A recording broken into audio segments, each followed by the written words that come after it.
I don't want to control my money 25% of my life. I want to control my money 100% of my life.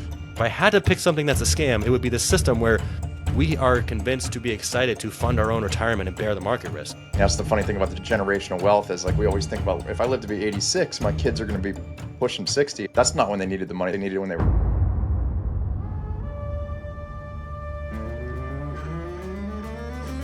All right, hey everybody, welcome back to Remnant Finance. Got a fun one today. We're gonna be talking about whose water are you carrying? You are carrying someone's water. Is it your own or is it another entity? So we are back this week. We got some new threads, if you can see here. Got my first iteration of the shirts there. So hopefully get those, kind of keep working on those, tweak them, mass produce them, and then have them out for sale or sending out to clients, something like that. But what's going on? Nothing, man, just plugging away. Things are good. Busy. Getting ready to start doing some new projects and new things in the back end. And I think it's going to be 2026 is looking forward to. It's going to be an awesome year for us. Yeah, every year has been better than the last as far as our process, our business, our ability to convey this message.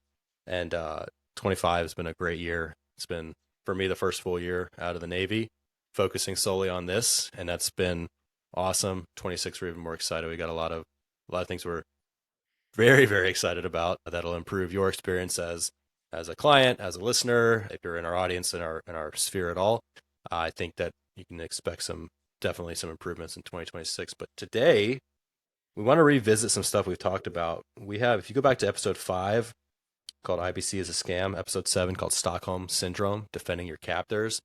It's some concepts that we hit a lot. We hit pretty regularly, but it's things that now that our audience is much, much larger than when those episodes came out in our very first month or so of production, I want to kind of hit them again because we don't really get these. We rarely now get the same challenges. And I think that that's a function of you kind of filter out people that aren't aligned with you, with how you view the world, with how you view capital. And also we've got such a large body of clients now where the proof of concept is there. They're coming back for additional policies on their children, additional policies on them, their spouse. They're referring people. And so a lot of our business is just coming from existing clients that want to expand their system or are spreading, teaching other people what they're doing. And so we've got the proof of concept there. We're both utilizing this in our own lives to great effect. And so are so many of our clients that we don't hear these challenges too much anymore. But every once in a while it pops up, and we had a great one recently. And I just think I want to hit on what are the goals of a financial institution? What are the 4 things that they're trying to get you to do with your money? We want to hit on some of the marketing behind how these thoughts have come into our public psyche. And then we want to just kind of beat them into the ground a little bit, take them out back and just kind of leave them a bloody mess, because that's what a lot of this financial analysis deserves. So I'll pause there before I really get into it. I'm excited. Yeah, well, I think going back to the fundamentals is important. It reminds me of the story of Vince Lombardi after the Packers lost to the or not the Phillies, the Eagles. I don't know what year it was, somewhere in the 60s. And, when they came back to spring training and he holds up and they're ready to start they just lost in the fourth quarter, and he holds up a football and says, "Gentlemen, this is a football." And then I guess he had them all hold up their playbook, and he started with how to run, block, tackle, and like throwing, catching, the most fundamental things. And then, these are guys that were the best in the league a year prior, and he started them with the absolute fundamentals. So let's revisit it, man, because it's never too late to just keep on hitting the fundamentals. There's so many sports analogies there. You see professional level shortstops just fielding little balls people toss at them. We got to stay in this stuff. So let's get to it. Yeah, for sure. So let's think through. We've done this exercise before, but let's think through, what does a financial service company want, or a financial institution want? We talk about the players on the other side of the table. You are a banker. You might be outsourcing that role entirely, but you are a banker. You also are sitting at a chess table playing financial chess against an opponent, whether you know it or not, whether you're participating in the game or whether you're letting them play both sides for you. You're off doing your job. You're doing the things that bring income. You're spending time with your family, you're doing all these great things. But if you've left that seat, if you've outsourced that role, then someone else is playing both the black and the white in your financial chess game. And so we encounter this weird Stockholm Syndrome, we call it, where people aggressively defend these ideas that were placed into their heads by the institutions who benefit from the ideas. So, Brian, what are a couple of things? What are the things that financial institutions want from you when it comes to your money? Well, they want your money. They want to hold your money. They want to get it systematically.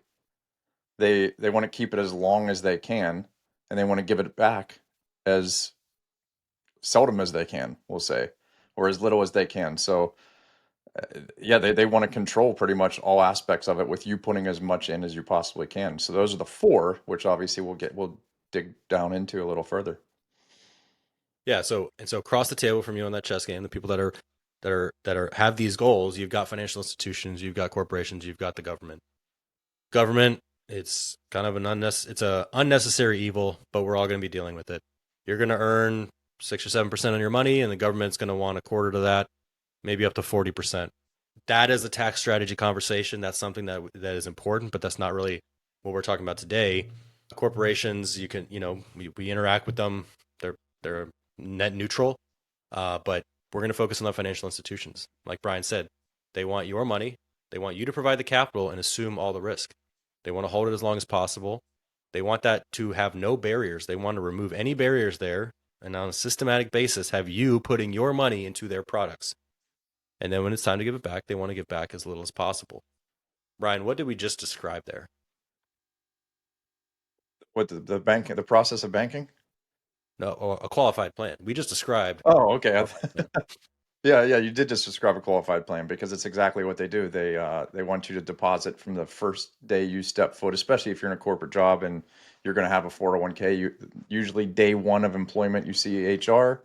They give you some forms. They tell you this is what people are doing. Put your money in here, a certain percentage, do it systematically. And if you're 22 years old when that starts, they want you to systematically deposit that money for the next probably 43 years, but at least until you're 59. And Mhm. then they, they still want to keep it in that system and start with the RMDs. There is a maximum distribution or a minimum distribution. You're required to take at a certain age, but they want you to keep it in there and slowly trickle that back out while they hold on to your money until death. So it's exactly a qualified plan. You're right. Yeah. And And they we've got lock it about away. They truly lock it away at that point if you're 22 for what, 37 and a half years, 37 years. yeah, and they give you about a 13-year window where you have control of your capital. You can't touch it till you're 60. Once you turn 73, now you have these RMDs. And if you don't take out, no, who cares what the market is doing? You know, sequence of return risks. What if it's a down market? You still have to take out a required amount of money from your Yeah. plan. You have to liquidate assets even in a down market, or you'll face a 50% penalty if you don't take out this money when they tell you need to take it out, which is 73 or 73 and a half. So you're putting this money into a financial prison, and you have a 13-year window to do with it what you want. Before or after that, you have a lot of restrictions on how you access that money. So key bono, who benefits from that? Well, you certainly do to a degree. In one realm, you get tax benefits, right? Tax benefits are great. We like tax benefits. Now, traditional, you got that tax benefit today. You taxed, you're going to tax the harvest. So you tax the seed today, or you save the tax on the seed in order to tax the harvest down the road. I think that's a terrible idea personally, but we're going to assume in this conversation, we're going to assume Roth, right? Whenever I hear the critiques of a qualified plan, of which there are many and valid, one, it always assumes traditional, right? Yeah, you're getting a tax break today because you're not paying taxes on the income that's going in, but do we think taxes are going up or down in the future? We all think it's going up.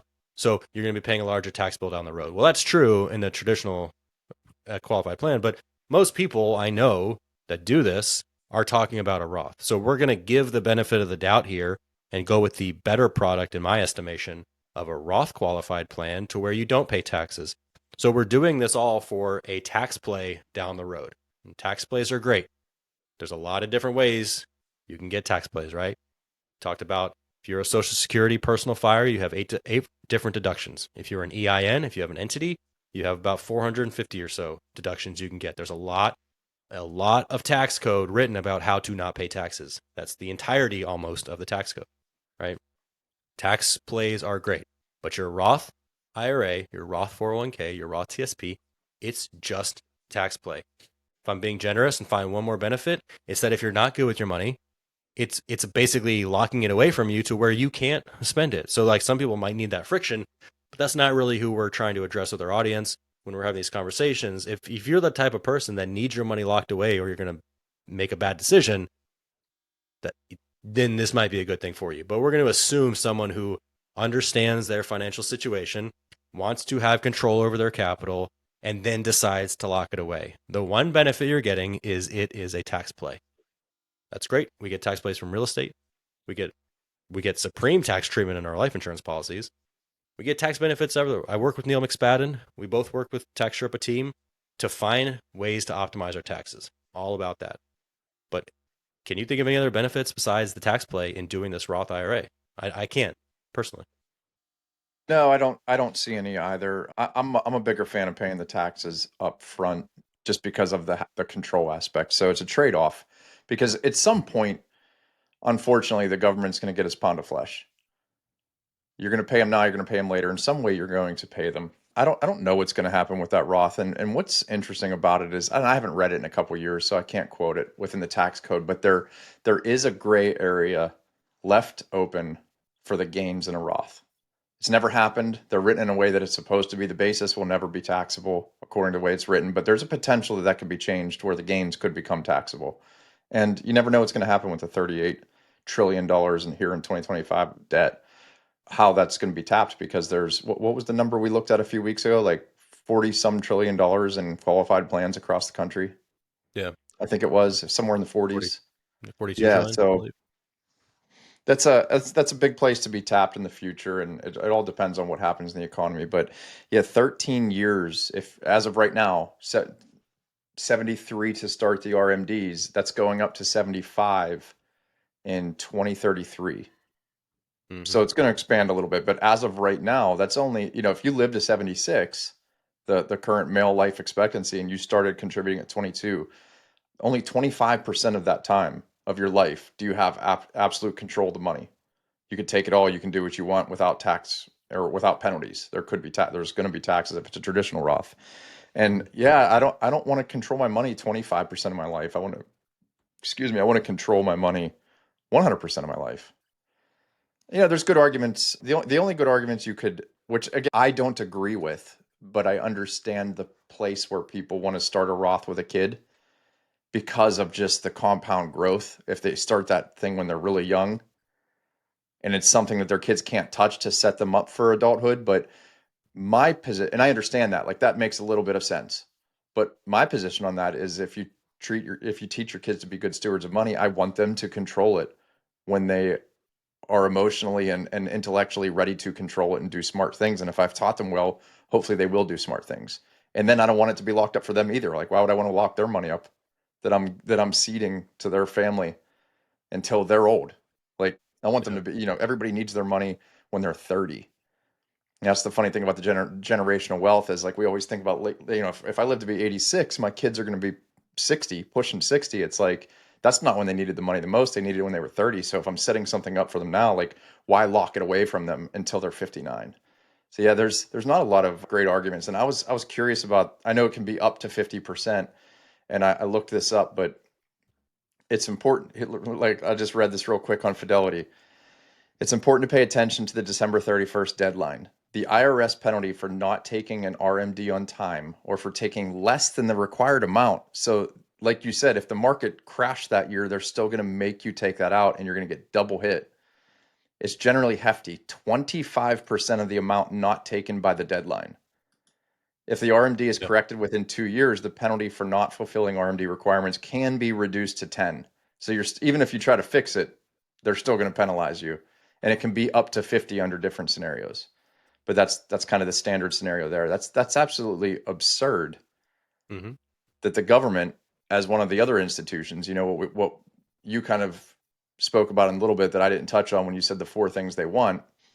we talked about the financial institutions there, the four things they want with your money, but the other institutions that are going to be a drag on you are the government and corporations. And yeah, so it's like if you're not getting dragged by the financial institution, the government's going to get their piece next for no reason. It doesn't make any sense. Yeah, and on RMDs while we're there, we have a lot of military listeners, and so if you have a TSP, you're going to have these RMDs down the road. And one thing that people don't really think about, or like we're not taught the drawdown really at all in the conventional model.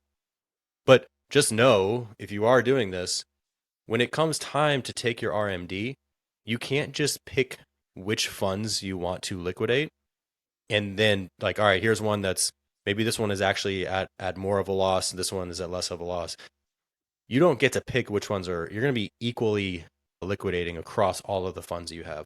Just a little fun fact of like a little bit less control that you have when you come time to this point where the government says you have to start taking out your own money.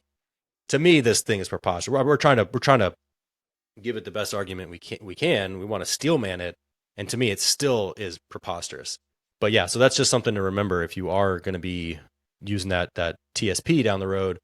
When you hit that age and you have to draw down funds, it's going to be equal across your G fund, your S fund, your C fund, all those, whatever you have exposure to, that you're not going to be able to pick the ones that make the most sense and are optimized for you. Just a little bit less optimization that you have. The tax code Yeah. changes every year. To your point, it changes every year. It changes majorly about once every 10 years or so. We had the 2017 and now we have the 2025. Those are major tax overhauls, but the tax code changes every year. And so can they change the rules and can they touch these IRAs down the road? Yes. Do they change the rules? Yes, every single year. Yeah, they do. And for people that want to participate, like we always bring it up. A lot of our audience are pilots, and we've got a lot of airline pilots. Like they get a really large 401k contribution that they can't do anything about. It's an automatic contribution, so they're going to have a 401k. That's great. And even if you love your 401k and you want to take the match, like I get it. It feels like you're throwing away free money, so you want to take the match, but I really think that if you are going to be in that, you need this as a volatility buffer, the whole life insurance, and it just gives you a good sequence of draw at that point in your life. So my opinion is that you should waste down, spend all the way down anything that you have in these taxable plans. You shouldn't wait until RMDs start kicking you in the ass and forcing it, because you should have something else to follow it up. So if you have whole life insurance, you can survive that, but pay those down first. Let your whole life insurance continue to grow uninterrupted, like it's going to do, and have a plan to live on that 401k early. A lot of people use their 401k, which is a huge problem, in order to try to leave money to their family. And it's the worst, it's the absolute worst product out there to leave money, because then they're going to pay the taxes, whoever you leave it, unless it's Right. your spouse, but your kids are going to pay the taxes on it, probably up front. So Well, and spend it there's down, ways man. you can Don't pass wait for on. RMDs. Like take that window from 49 to 73 and get your money out of there, is my opinion. Yeah, and when you pass this on to your kids, depending on like if it's a Roth, you can pass on tax benefits to your kids, but they are required within 10 years to liquidate it. So again, like it's just all these ways where they build this bucket and just puncture it full of holes. And here's where we get into the Stockholm Syndrome aspect of it. Let's just go back.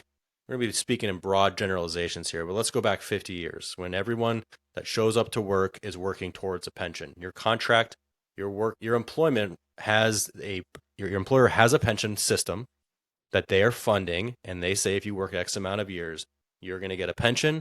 We're going to pay you for the rest of your life, right? So again, speaking with broad strokes here, but that's effectively what a pension is, the defined benefit contribution or the defined benefit plan, right? So in that scenario, what you have to contribute is labor for a certain amount of time, 25 years, 20 years, whatever it is. You do your 25 years with the company. Now the company is responsible to come up with the capital to pay you indefinitely, and they bear the market risk. They're still paying you regardless of if their investment portfolio did 8 or 10% or negative 2%. They bear the market risk and they come up with the capital. So enter Ted Vanna and the 401k in the 70s, which initially And I'm giving this history because I just wanted to kind of highlight how ridiculous it is that people get so emotionally wrapped up in defending this. When Ted Banna created the 401k, it was to preserve executive bonuses. So the tax system changed as it does every year. They had one of the major tax overhauls that we get about once every 10 years, and it removed executive bonuses from being shielded from taxes effectively. And so Ted Banna, with his company, said, hey, here's a way using Section 401k of the IRS code that we could actually get those executive bonuses back under a tax shield. Look at this. We can do this. Brought that idea to the public, or to corporations, and there wasn't really much buy-in, but within his own company set up this system to where employees could now capture some of those same things. If we get share of our company, how can we shield it from taxes, right? So all that to say, the 401k started as an effort to shield executive bonuses from taxation. Once that umbrella was removed, how do we put it back on? Now we have this system where everyone can get these benefits. And so who benefits? We had defined benefit plans where the employer provided the capital and assumed the market risk. Well, now what do we have? If you are an employer paying out pensions, this is a godsend, right? Because now who's funding the pension? The employee with their own money. And the employer only funds their portion of it while that person is productive. Right. If they choose to, if they want to. If they want to. And they get a tax benefit for doing so. Yeah. So now not only are we off the hook, we don't have to pay you a dime for the rest of your life. You pay yourself. You fund your own pension, employee. It's on you. And market risk, who are you going to call if your 401k goes down by 20% like it did in 2022? Do you call your employer? Do you call the company that manages it, which you don't know that company? You don't know which fund, which financial institution is managing your company's 401k because you just signed up when you walked in the door on day one. But there's nobody to call. When your market goes down 10%, there's nobody to call because you bear the market risk. So employers got to offload both the requirement to come up with the capital for pensions, and they got to offload the market risk. So now we have to fund our own retirement and bear all risk associated with that. That's what we're aggressively defending when people get so wrapped up and passionate about their IRA. We're having debates with people, not so much anymore, but especially at first, where they're like, well, you should be putting money into your qualified plan first. You sit down with CFP, I guarantee you, I don't care who you are, they're going to be telling you the first thing you should do is max out your tax advantage buckets, which is your IRA, your 401k, right? Even the Roth, which is better in my opinion. Down the road, you don't pay the taxes, but that's the first thing they're going to be telling you to do. And then when we have this conversation, it's like, well, why should I do this?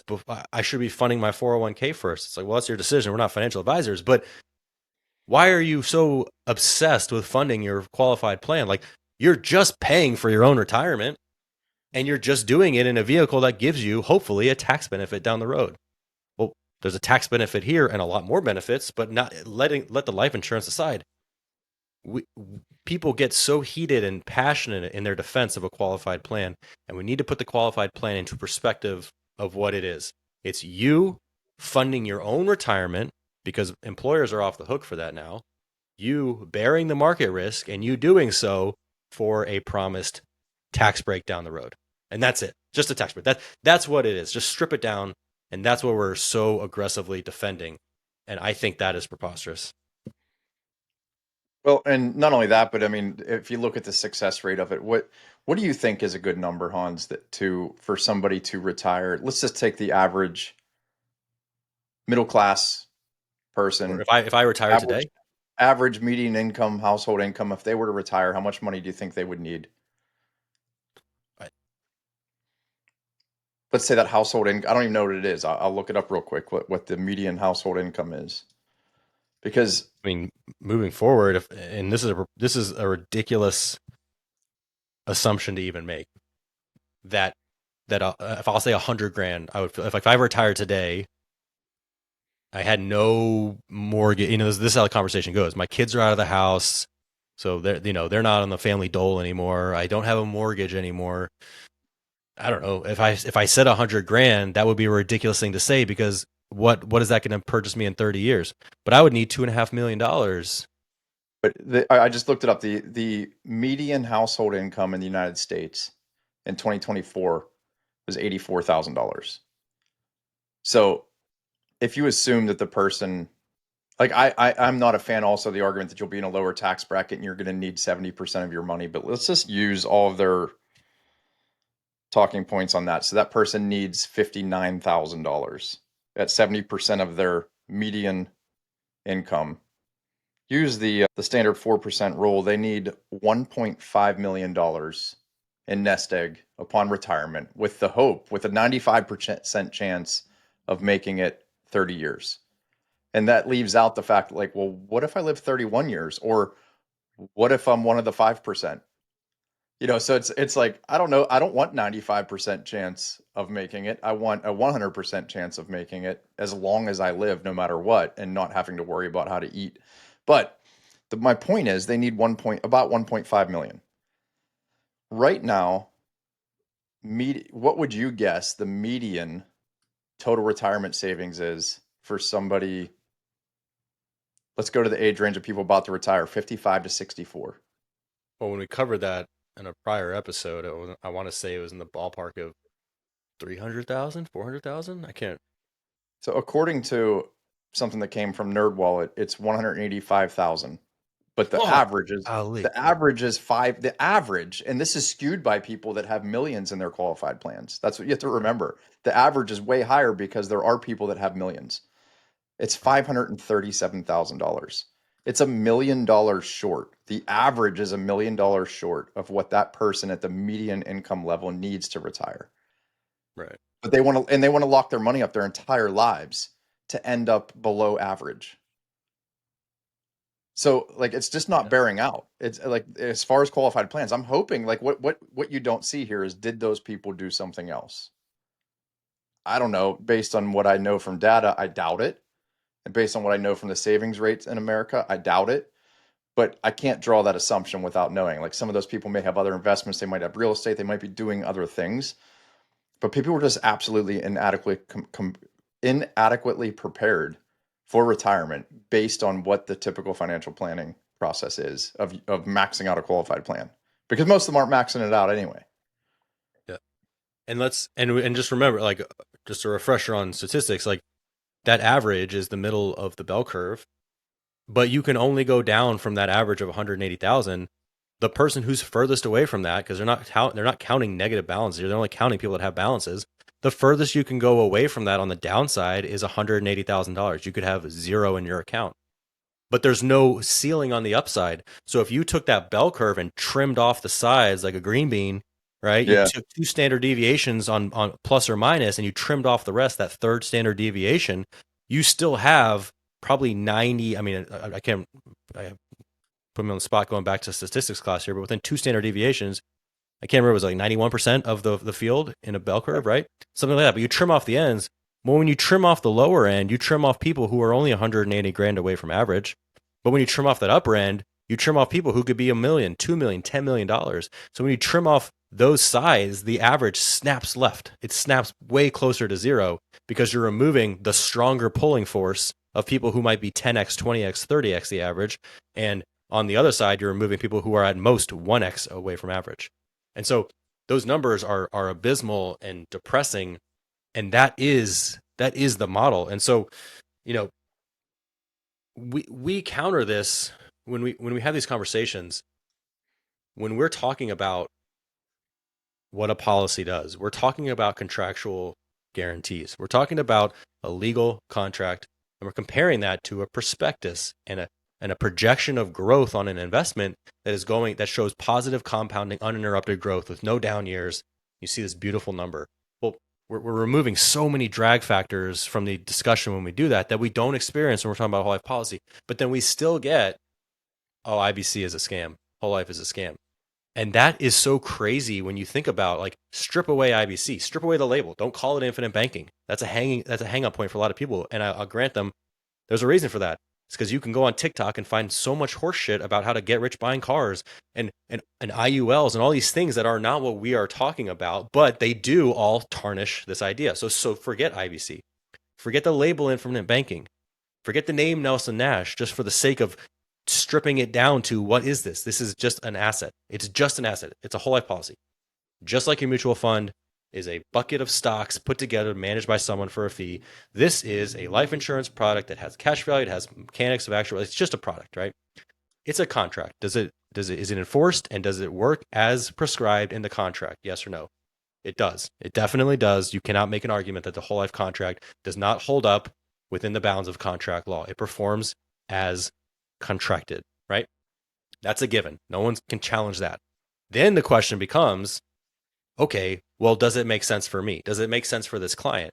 And some clients it doesn't make sense for. And some clients we say, this is not for you right now, or this is not for you at all, right? Based on your temperament, based on if someone really wants to pay off all their houses early and have have all their money in retirement plans and home equity, we're probably not going to end up working together. Like you're just not going to resonate with this, and that's fine.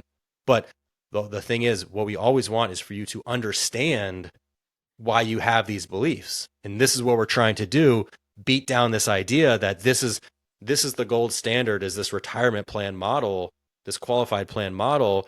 And the assumption is that this holds up and we have to challenge. It's like, no, take these both down to zero. What are they? They are assets, they are strategies. Now build them up from there and stress test it with all these ways that they could go wrong. And ours is going to win. I guarantee you, when you factor in all of these eroding factors and all of the things that we need to wrap our minds around when we're taking this from a neutral place. And so it's like, you can't call this a scam because it's just a financial product. It's just a contract. Like a mutual fund is not a scam. It's just a tool, and it might work for you and it might not.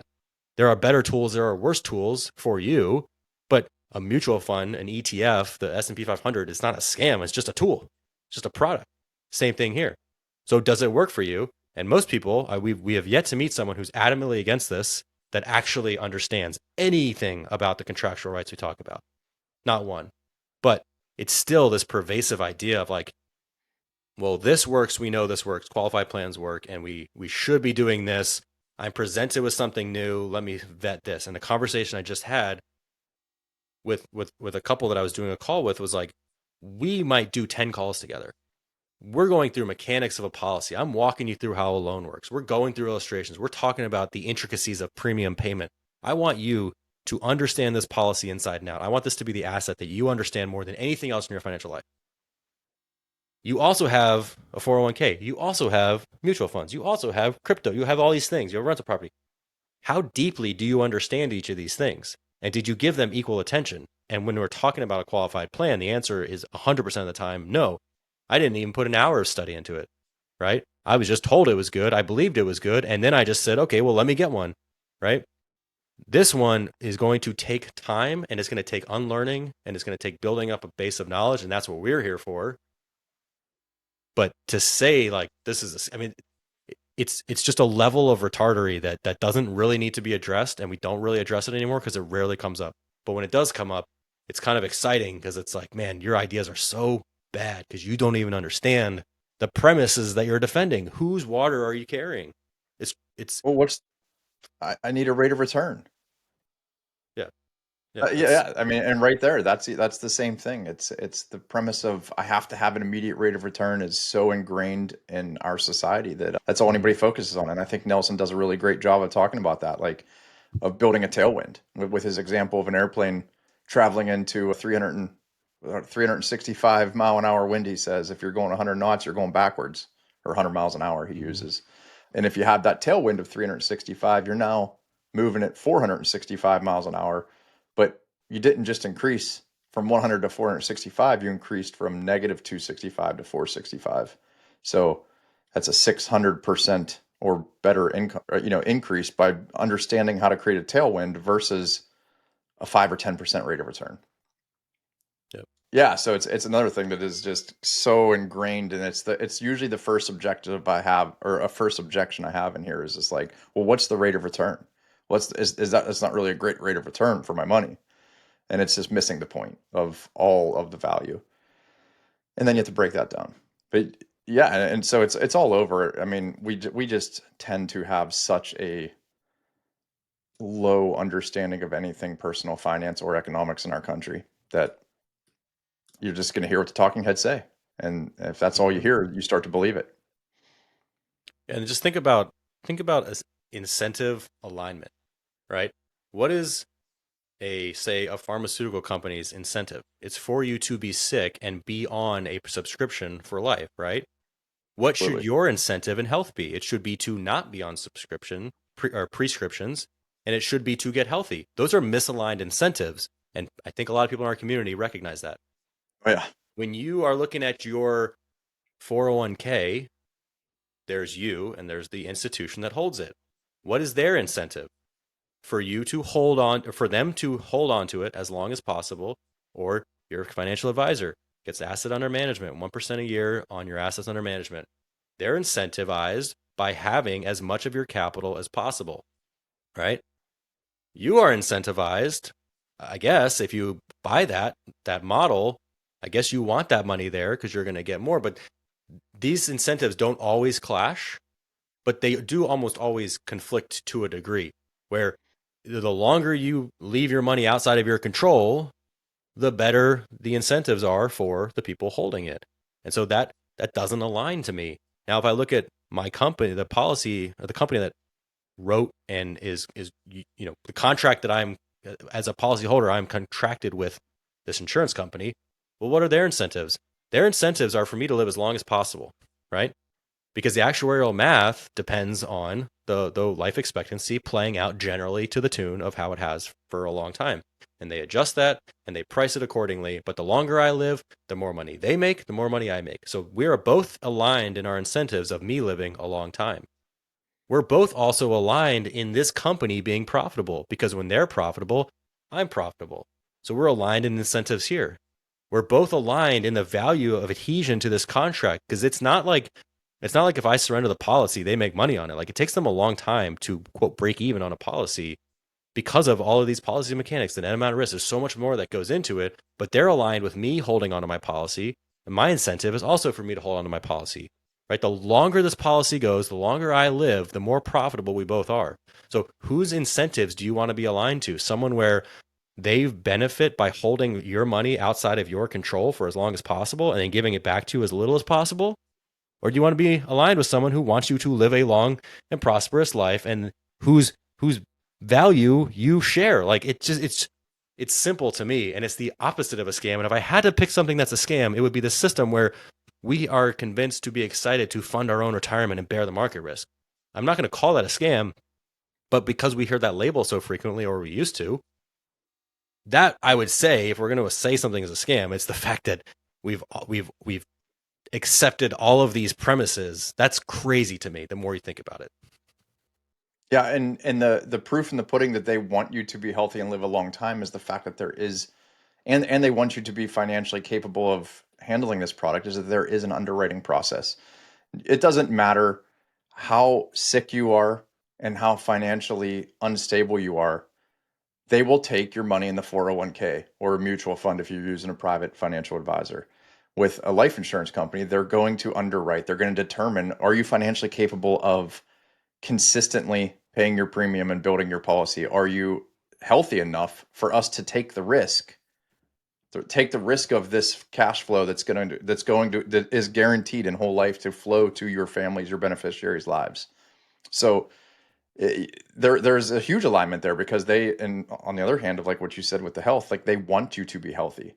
They're not willing to take the risk of somebody that doesn't make sense because they want this to be a long-term process. They're hoping you live to be 85 years old.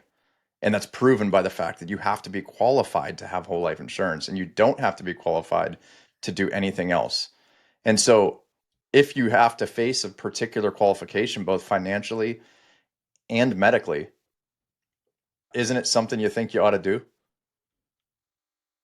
Yeah, incentive alignment is Yeah. enormous. So we we what we are doing is we want our clients to cut the banks out of their lives. We want to create enormous tax-free estates for their families. And we want them to control their capital and control the terms of lending that they do for things they're going to finance anyways. That's our mission. That's what this product does. That's what this strategy does. Now we can slap this label back on of IBC. When we talk about IBC, it's just understanding and utilizing the rights in a whole life contract.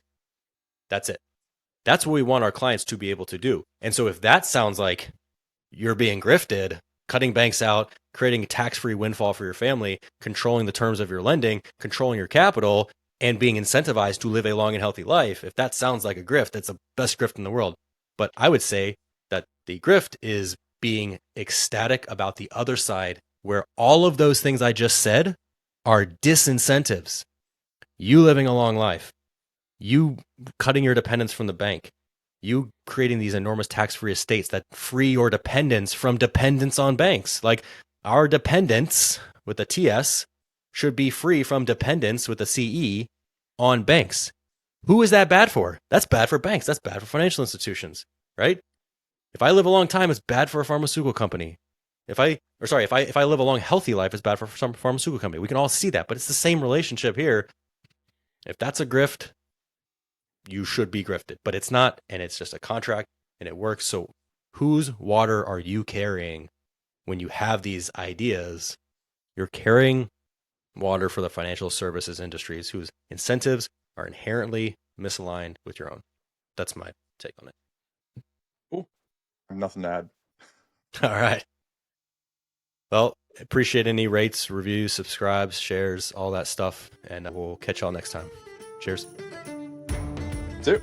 Thanks for listening to Remnant Finance. If you found any value at all in this episode, please subscribe, leave a review, and share it with a friend. Remember, true financial freedom comes from taking control of your personal economy and breaking free from the status quo. So stop being a passenger in your family's financial future. Boldly take back control of your wealth. Until next time, This is Brian and Hans signing off.